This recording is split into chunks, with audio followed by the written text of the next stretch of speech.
We spoke about the need to add some bullpen help before Tuesday's trade deadline for the Toronto Blue Jays, and they just did that in a big way. They traded for Jordan Hicks of the St. Louis Cardinals, and it coincides with Jordan Romano being placed on the 15-day injured list. So he's going to provide some much-needed relief to this Blue Jay team. So we'll break that down and much more on this episode of Jays Digest.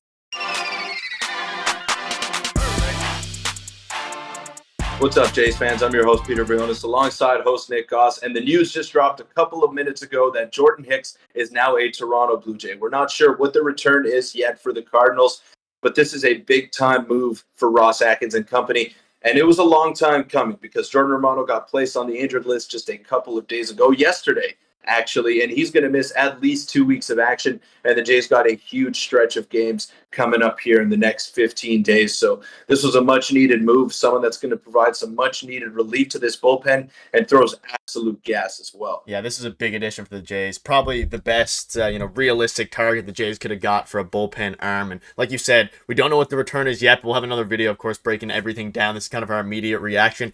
Make sure to subscribe button very quickly, you guys. Support's been unbelievable. And this just dropped 8 minutes ago as of recording. The Toronto Blue Jays are finalizing a trade to acquire right-handed reliever Jordan Hicks from the Cardinals. And then Blake Mervis said, big arm, multiple innings, can help in leverage or shift back to more of an early season Pearson role.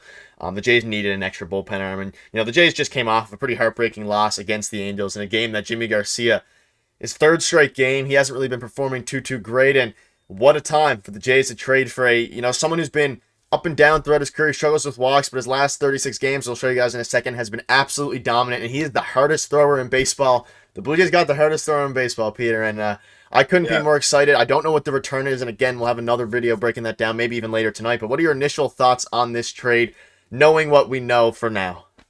Well, for all you Jays fans out there that wanted velocity, there you go. You got it now in Jordan Hicks. He's the guy that throws the hardest in the league, like you just touched on.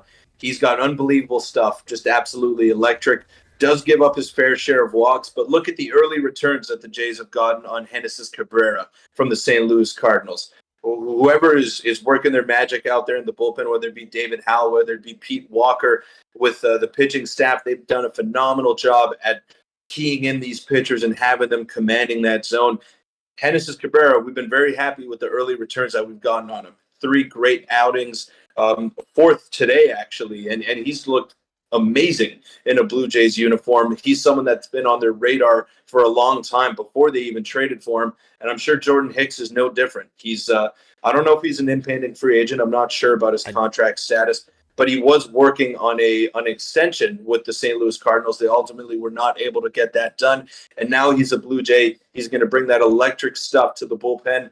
And who knows? I mean, he might play a very big role with this Jays pen, whether it be in high leverage, whether it be in a multiple inning role. He's very versatile, and he does what he does very well. Yeah, this is the beginning of a big deadline for the Jays, and this kind of shows that, again, we don't know what the return is, so it's kind of hindering our ability to analyze the full trade, but the Jays got someone special in Jordan Hicks, and I think he might be an impending free agent. We'll do that research and, discuss that later in another video, but looking at this Baseball Savant page and 100th percentile fastball velocity. He doesn't get hit hard at all. He does not get hit hard. He averages 101 on his fastball with a nasty slider, and his walks are the one thing. And Pete Walker and the pitching staff, they've acquired guys who struggled with walks before, Robbie Ray, and even as recently as Genesis Cabrera, who they turn around so far in short sample size.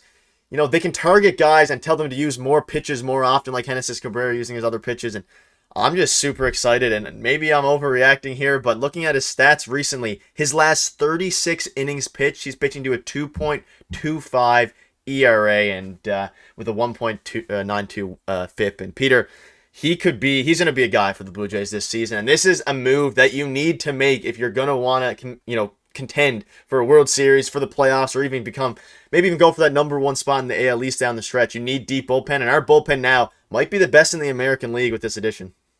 Right, and we spoke about Josh Hader the other day and how this was a pressing issue for the Blue Jays. If Jordan Romano didn't get put on the injured list, then maybe they don't go out and acquire an electric arm. Maybe they just acquire some extra depth to have in that bullpen as opposed to going for a shutdown arm like Jordan Hicks. But the need is there now. You can't send out Eric Swanson every day. Jimmy Garcia, he's been good for the Blue Jays, not great.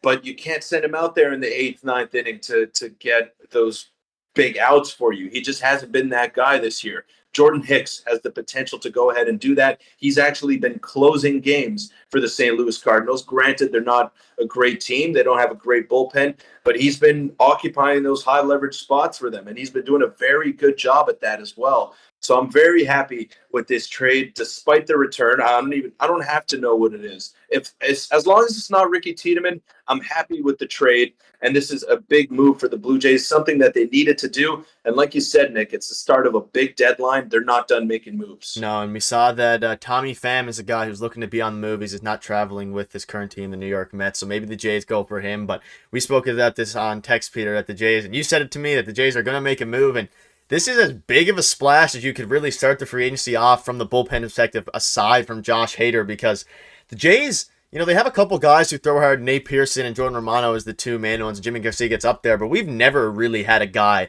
and I guess no one else in the league necessarily, aside from Aroldis Chapman right now, throws as hard as Jordan Hicks. And this is someone that if the Jays can figure out his command and bring that walk from 8th percentile to even something like 30 or 40th percentile, he has the ceiling to be an elite closer of the future if the Jays can work on an extension as well. And maybe that's what they're planning. Who knows what the return is? Again, we'll know shortly, I'm sure, maybe by the time the video's up, so let us know in the comments what it is. But he avoids hard contact, and he throws 101 miles per hour is his median there, which is, yeah.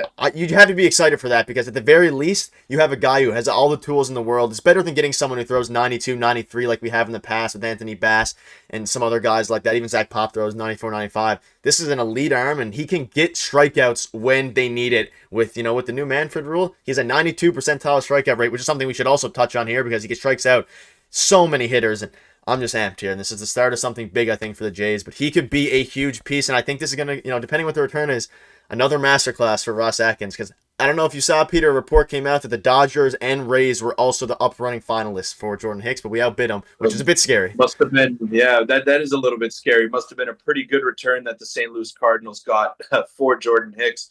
But there was an outcry in the offseason for velocity and for someone that strikes out a ton of guys. Eric Swanson, has been nothing short of amazing out of that bullpen. He's been striking guys out at a ridiculous clip, but he doesn't have this type of velocity. So whenever you are in a tight situation and you have a guy coming out of your pen that's throwing 102, 103, sometimes even 104, it instills some fear into the other team, and it instills some fear into other fan bases as well. So it gives you a big psychological advantage. Whether he performs or not, that remains to be seen. I think he will. I think he'll do a fantastic job. But Jordan Hicks, man, this guy's electric. We've been talking about him. We made a couple of videos this year, and he's finally a Blue Jays. So one of our predictions came true. Yeah, the next up is maybe Tommy Pham or a bat that can hit left-handed pitching, because it was evident again that the Jays struggled in today's game. But who cares about today's game? We just made a huge trade, and it's going to be exciting. And deadline's in 2 days, and I think the fact that they're making this trade 2 days before the deadline shows that a couple of bigger moves are going to come once the deadline approaches. But that'll wrap up the video. We'll have another one for you guys soon, breaking this down even more. Thank you guys for watching. We'll see you soon. Thanks.